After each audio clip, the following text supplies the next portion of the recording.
Welcome to the Steve Has a Chat podcast, where I call someone out of the blue with the record button on and hope to have an unscripted conversation about Microsoft business applications. Let's see how it goes. Enjoy.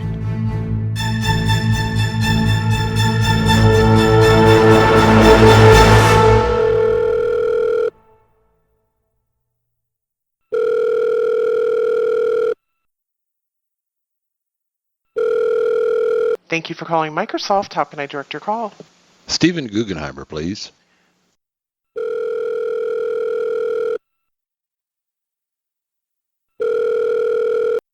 Steven Guggenheimer's office. Steve Mordew for Steven Guggenheimer. Sure, Steve. May I tell Steve what this is regarding? Nope. Let me see if he's available.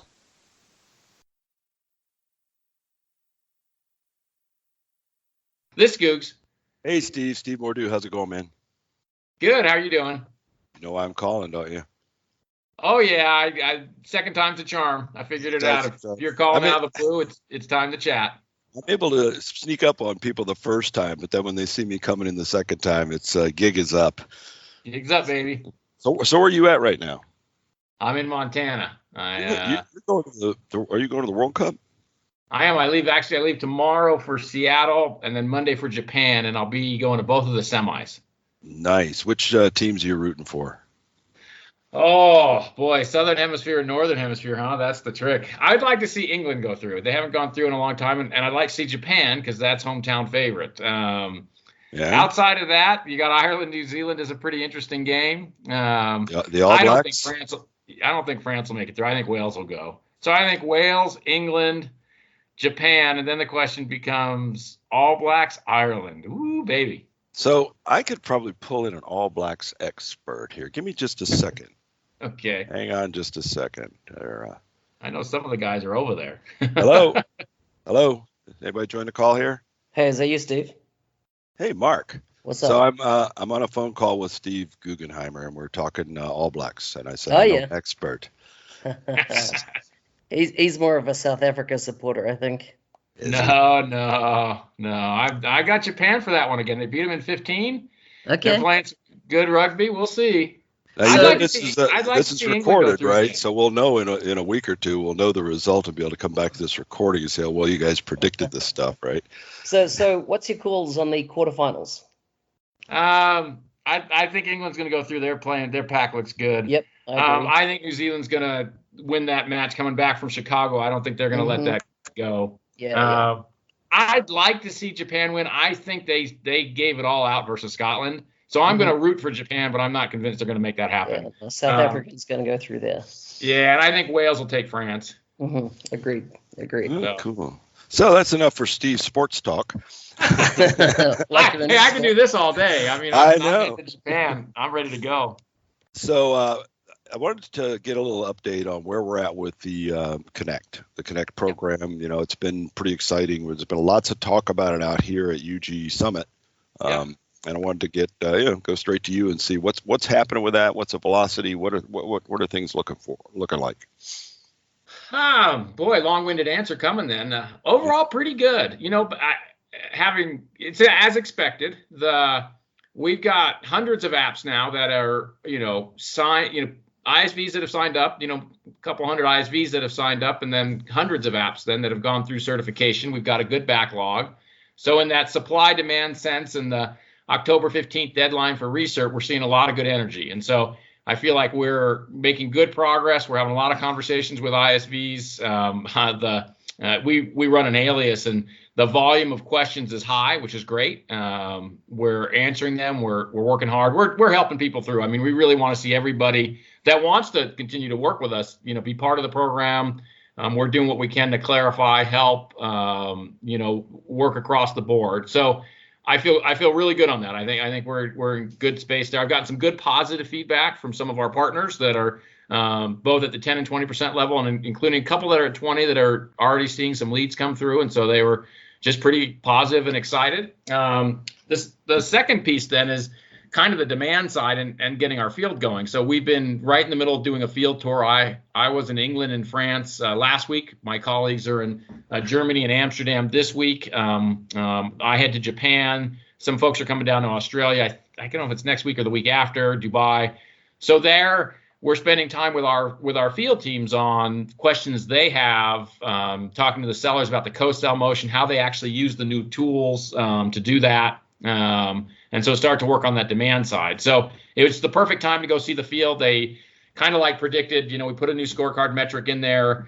We're at the end of Q1. It sort of shows up, and so they have questions. So I feel really good about that part. We have some systems work to do. It's not perfect yet. We're partner centers up and running, which is awesome. There's the older partner systems that people are sort of used to. So we're working through systems issues. We've got to manually, handle some of the transaction content around, leads and the IP revenue, the side we do with our sellers. But, putting systems and tools aside, which always take a little longer, I feel pretty good. I mean, I think we're in a good spot. I think people are on board. I think they see the team really working hard to support the ISV community and bringing everybody along, and no ISV left behind that doesn't want to be left behind. So it's lots and lots of work to do. We got to make everybody successful, but I feel like we're in the right place. We're pulling the strings that we would want to pull, both with within the company itself and then working with ISVs. Yeah, over the past several years, I've several times gone out and really waved the flag for now's the time for AppSource. Now's the time for AppSource. And clearly I was early each time. But this time I'm feeling pretty confident about waving that flag. I mean, one of the biggest things I'm looking forward to is what I'm calling the Purge. And I don't know how quickly that's going to take. From 15th was deadline. I don't know how quickly it's going to take to get those folks that haven't recertified just kind of delisted. Hopefully that happens pretty quickly, because that's, a quality marketplace with quality applications is a key, and it clearly had not turned into that. But now I see that whole ship turning, where this is going to be a place where customers and partners can rely that, what I get in here is going to be good. It's going to work. Yep. Adding incentives to the sales team out there is another huge thing. We all know that, they're going to go where the money is. And so there's just too many motions towards making this a success. But we still have folks out there like, hey, you've cried wolf before.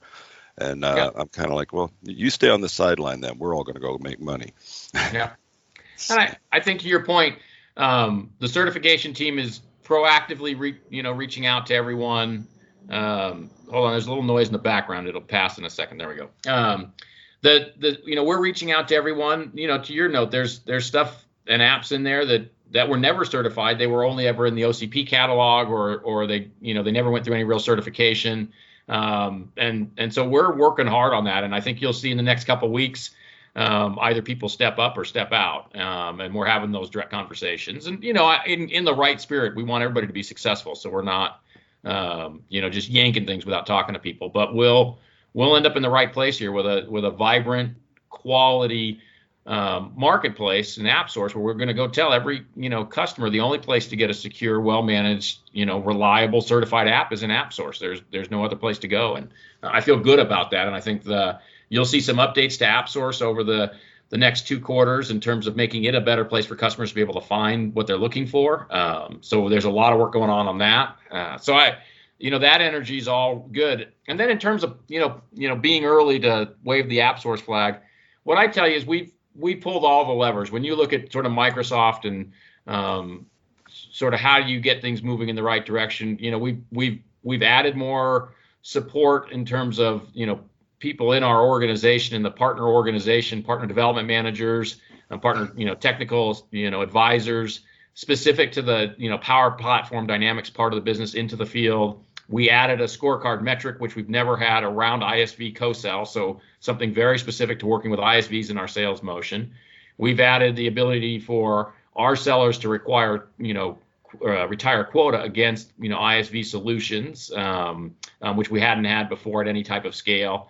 So the scorecard metric quota retirement, we actually added some extra incentive in there. The extra help, the air cover from Satya and Scott and others to really focus on this area. I think you'll see more good energy at Ignite. Quality of the product. We've got real platform truth. I think we're pulling all the levers and going out doing the field tour. We're right in the mix right now, and I feel pretty good about the energy, where we are. There's tons of work to do. It's not perfect. There's lots of places where we got to go work on things. But if I'm rolling out a new program and I'm asking myself, where are we? We're in the right place. Yeah, Mark, I know I pulled you in off guard, but Yeah. the sports question, but you're never one to be short on questions. Please jump in. Yeah, so my question is, how's it landing with your sellers? You've said they've got an opportunity to retire target. I mean, I assume this incentive will be around for Q2, Q3. I assume they're pretty excited because if they attach a ISV to their deal, they can retire quota, isn't that right? Correct. And so I'm seeing good energy. On the field landing tour, the couple I went to, the sellers spent a good hour and a half with the team that really owns that part of the tool chain, really digging into exactly how does this work? What do we have? What boxes do we have to check? How do we find ISVs? What do we do? So I think there's real good energy there. I don't think there's broad enough awareness yet, and that's why we're essentially flying around the world to make sure people know what's going on and help them get through it. But they're getting there. When they find out and when we get a chance to chat with them, they get pretty excited about this because it's definitely an extra opportunity. And so there's standard quota retirement. We've actually added a kicker, to your point, for at least the Q2 on for this year. And so pulling every lever possible to really have the sellers lean in. And like I said, I've heard from a couple of the ISVs that very, very early in the part of our trial program that are seeing good energy already in the countries where they operate in from the sellers and getting some leads that they wouldn't have gotten otherwise. And that's exactly what we're after. We just need more of it. Yeah, go ahead, Mark. Yeah, so one of the discussions that has come up here quite a bit is around, AppSource as a lead platform. Yep. And one of the things we feel like surfacing is that really consider it a deployment platform at this stage. It'll become lead platform over time, but Yep. because, some ISVs are holding back, going wait and see. And we're saying, get on quickly, get your deployment rhythm, your updating, your certification, your patching model functional, so that when, the other functionality around, lead gen, commerce, et cetera, all comes online, you're set, ready to go.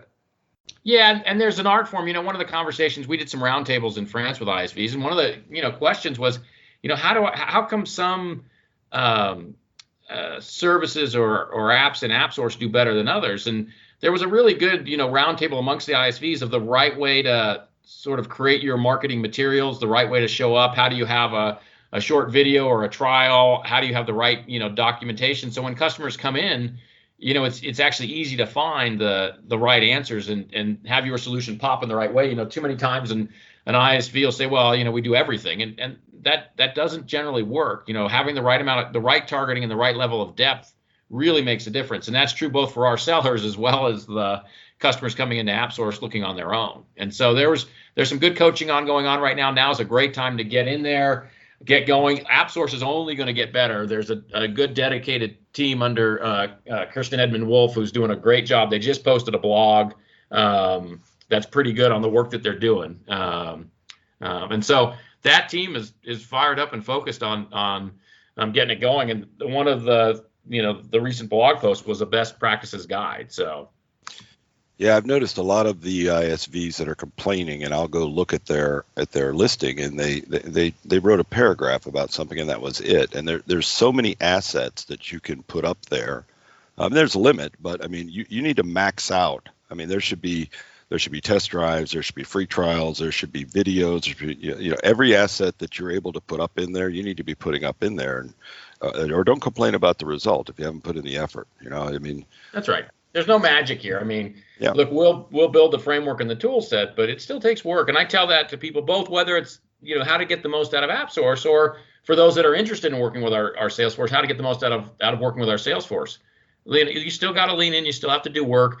We have a set of tools, but like any other set of tools, you really have to go optimize them, and there's no making up for that other than doing the work.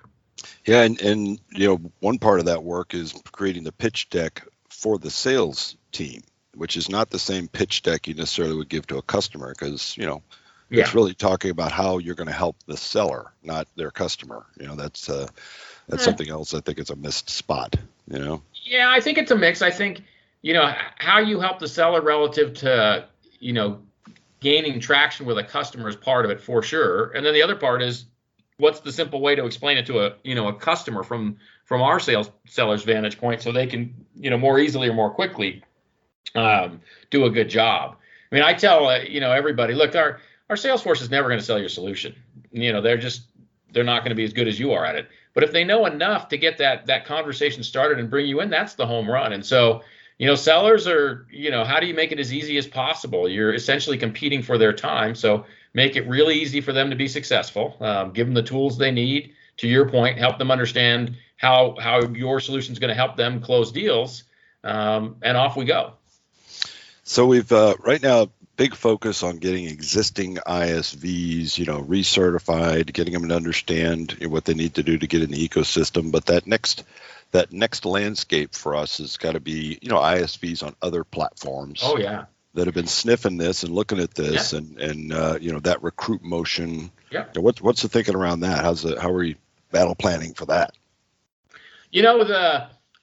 From our standpoint, first off, I'm seeing good energy of ISVs that we've never worked with lean in, and that's a real positive. We're just getting more and more sort of pings or requests from folks we haven't worked with. And then to your point, we have a list of folks that we'd like to work with that are on other platforms that we think would help fill out the catalog and the ecosystem and complement what we're all doing. And so we have a team in our partner organization, partner development managers that are focused more on recruiting than working with the existing partners. And so there is good energy there. That's the just too much noise in the market now that wasn't there before. I mean, for so many years, Dynamics was Dynamics, and it was what it was doing, but now with Power Platform and all of these other components blowing up, I mean, the other ISVs can't ignore it anymore. They were able to ignore it for a while, but now there's just too much noise, too much opportunity. You need to get in here and play. You can't just, dismiss. You might have been able to dismiss this in the past, but you can't dismiss this anymore. You really need to get in the sandbox. That's right. Very cool. And we're seeing that. Yep. Mark, what do you got? What are you thinking about, your Azure ISVs and your modern workplace ISVs, and really opening the opportunity for them to look at how their apps can start utilizing things like Power Platform? Have you got any motion to kind of even not necessarily pull them across from those ecosystems because they're doing well there, but to grow, if you like, the pie? No, I think one of the conversations we're working on, and it's probably more of an H2 as we get the work we're doing off the ground to the point of getting our existing ISVs through the process and getting the program working, is how do we have a good complementary conversation with ISVs that are on Azure, and we're seeing more and more of that. And the same for Office 365. Power Platform provides this tremendous opportunity to sort of bridge between what I think about as the platform, infrastructure as a service layer and platform as a service layer, with a line of business specific PaaS layer in Power Platform that complements Dynamics 365, that complements Office 365, that you can build on independently. And so there's a real win there. And we do see a set of ISVs that are on Azure that may not do anything with D365, but for sure see interest and opportunity with the common data service and the common data model and Power Platform. So that absolutely is I don't want to say a target area, but it's an area where we're going to extend that conversation. In fact, we're right now actively working on what's the right dialogue to have with either an O365 or M365 or Azure ISV around Power Platform and D365. I know you pulled together a whole team, and it's definitely a team effort, but this thing wasn't going anywhere really until you came on board. I think that you certainly have been around long enough to know how to go find the levers that need to be found and how to line them up and how to start pulling them. And that's been desperately needed for this. And I think that's a reason a lot of ISVs have confidence in what's going on now here. Of those levers that we have left to pull, what are some of the big ones that you're like, this one's going to take a hanging on it to get it done? Truthfully, I feel pretty good. We pulled all of the big ones for now. I mean, the real trick at this point is to gain enough traction so we end up moving on our own. Because if you have to start pulling more levers or doing more things that are outside of what I would call using the normal levers in the engine, it actually gets harder. So I don't want to have to go pull any more levers right now. I want to go execute. Give us great execution for the next quarter, 2 quarters, and then we'll see what levers we pull for 2020. And I think most of it's going to be tuning. So I'm not after any more levers right now. I feel really good about what we've got in place. What I really care passionately about is the execution at the field level and the front line, which is the lever we're pulling right now is let's go visit everybody. Let's show up in person and help people through. And like I said, Australia is one of the next stops, along with Dubai, and I'm off to Japan. So we're going to make sure we pull all the levers. So one of the things that's come up a few times out here with ISVs and has come out since this thing launched, and some of these are fairly significant, and I'm talking to them and they're like, yeah, we're not interested in the rev share, so we're just going to opt out of AppSource. And I said, it's not how it works. This system's going to need to be funded, and it's going to be funded by anybody playing in the sandbox, regardless of how they got in there. Yep. And so I think it's important for all ISVs to know that this is a pay-to-play business now, and you're being provided a platform that you're going to have to pay for. And it's stop trying to think of ways to get out of it or game it. I've been telling people, lean in. It is what it is now. Lean in and get as much out of it as you can. Are you still finding that confusion? ISVs thinking, yeah, thanks anyway, but we're just going to opt out of the rev share. A couple things. First off, thank you for the help in working with other ISVs, on the need to lean in, in this area. Look, as I try and tell folks, this is the program. There's no other alternatives. We're going to go ultimately tell every customer, the only place to get the secure, well managed, certified app is on AppSource, and that creates a couple things, which is we're going to go get more vocal about that over time. The second thing, that happens then is if you're not in AppSource, well, I'm gonna have to go spend energy to find somebody who is in apps, who has that same solution area that will be in AppSource, because I can't have a catalog that doesn't have the solution. So trying to go outside of it, that's not going to work, because we're going to go spend energy to get somebody in AppSource, and those are the people we're going to work with. And when you talk about tech support, when you talk about I don't know if it's partner advisory council or technical help or marketing or any of the benefits of working with us, those are only going to be for people in the program. And over time, we're not just going to tell customers, the only place to get something is AppSource. We might decide to be more direct about what runs on top of the tenants. So you can say, hey, I think I don't want to play, but I, respectfully, if you're not playing, we're going to have to go find somebody else who is willing to play in this exact space. And if you're not playing, then ultimately you're not part of our ecosystem. So, I don't want there to be any confusion there. I realize that's kind of direct and tough, but that is the reality.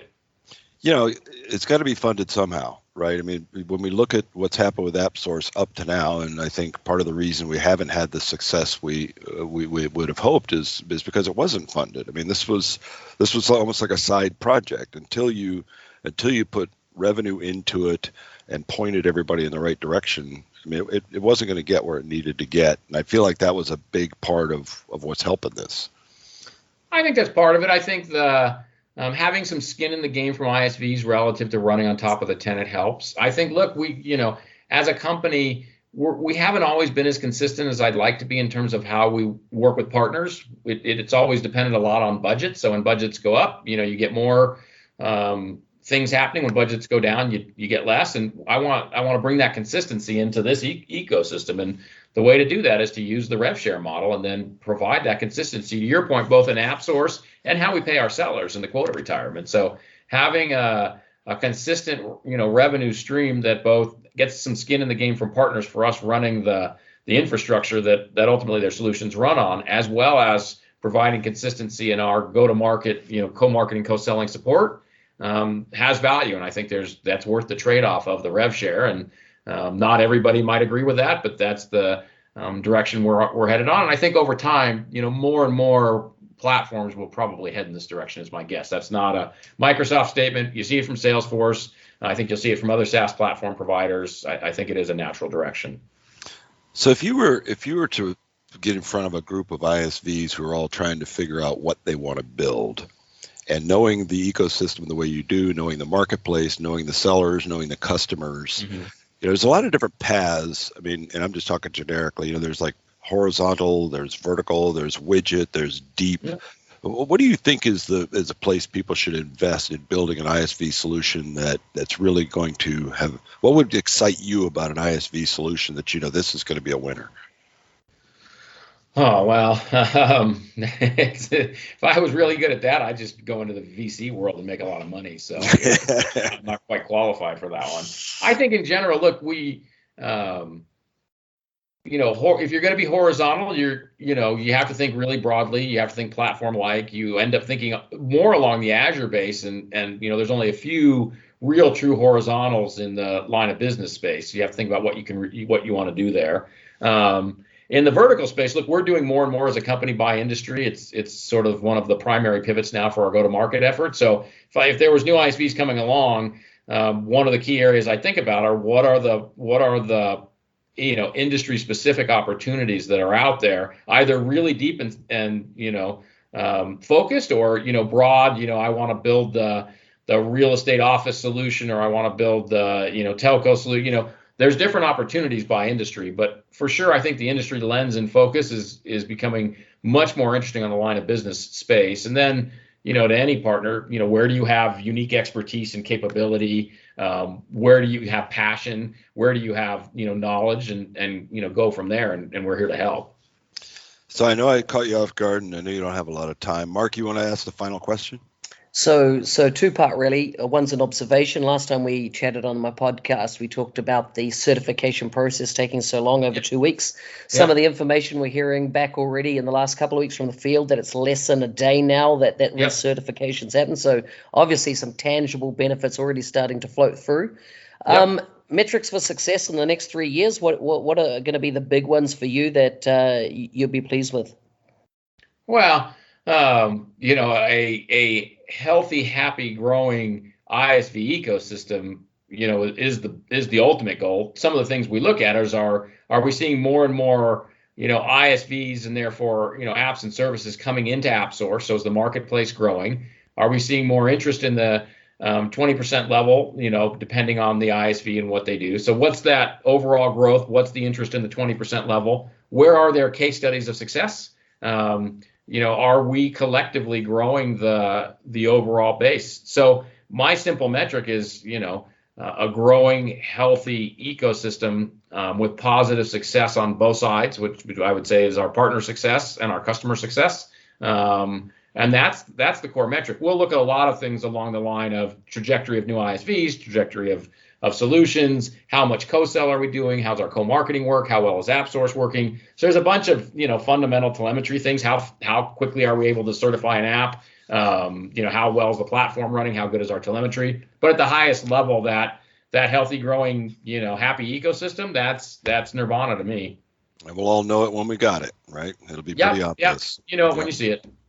When are you going to be out next at an event where people can come up and shake your hand and stuff like that? I'll be at, I think it's called Ignite now is what we call the one in Florida coming up. Yep. Yeah. All right. So I'm heading to Florida here in like 2 weeks. I get back from Japan. I got a couple days at home, and then I turn around and head off to Florida. So I'll be there the Monday, Tuesday, and Sunday night if anybody wants. I'll be, those 3 days I'm there. Cool, man. Thanks for taking some time to talk to me. And Mark? Yeah, enjoy Japan. I wish I was there. Good luck. And it should be a great weekend of quarters. And I appreciate the call and the time as always and the help. And we'll talk to you guys again soon. Cool, man. Cheers. Bye. All right, cheers.